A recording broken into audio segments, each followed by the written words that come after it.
BRS विधायक लसिया नंदिता की पिछले शुक्रवार ही एक कार एक्सीडेंट में मौत हो गई थी कि मौत ने लोगों को सदमे में डाल दिया था।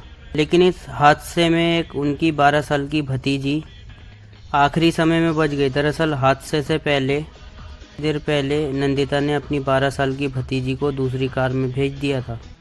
उसके कुछ ही देर बाद ही उनकी कार का एक्सीडेंट हुआ जिससे उनकी मौत हो गई। कुकटपल्ली आने के बाद नंदिता ने अपनी मां को फ़ोन कर बताया कि शहर में कोई सुबह के समय रेस्टोरेंट खुला नहीं था, इसलिए वह सदा सिस्टपेट रोड पर वापस जाना चाहती हैं क्योंकि वहां कुछ रेस्टोरेंट खुले थे। उन्होंने अपनी मां बाकी सभी लोगों से बच्ची को साथ में ले जाने को कहा। नंदिता रेड्डी पुलिस ने कहा नंदिता की मां दूसरी कार में थी।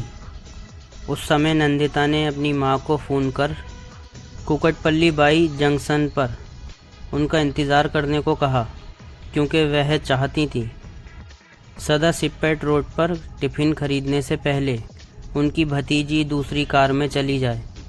कुछ विधायक की एसयूवी तेज़ स्पीड में धातु की रेलिंग से टकरा गई जिससे उनकी उसी समय मौत हो गई। कुकटपल्ली पहुंचने तक लड़की वास्तव में नंदिता के साथ एसयूवी में बैठी थी। एक कार में नंदिता की मां और उसकी बहन थी, जबकि विधायक उनकी बहन की बेटी और आकाश उनके निजी सहायक चालक थे। आकाश जो गाड़ी चला रहा था पहले बालानगर बोवेनपल्ली गया और फिर समीरपेट भीषण हादसा हो गया जिसमें विधायक की मौके पर मौत हो गई, जबकि आकाश को काफ़ी चोटें आईं।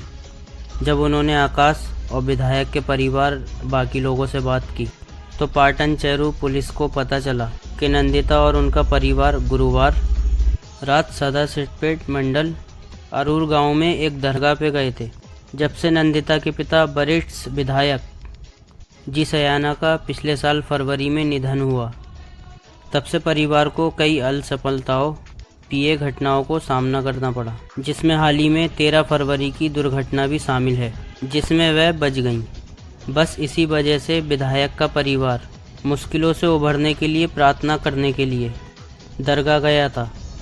एम के खान की सोशल मीडिया रिपोर्ट।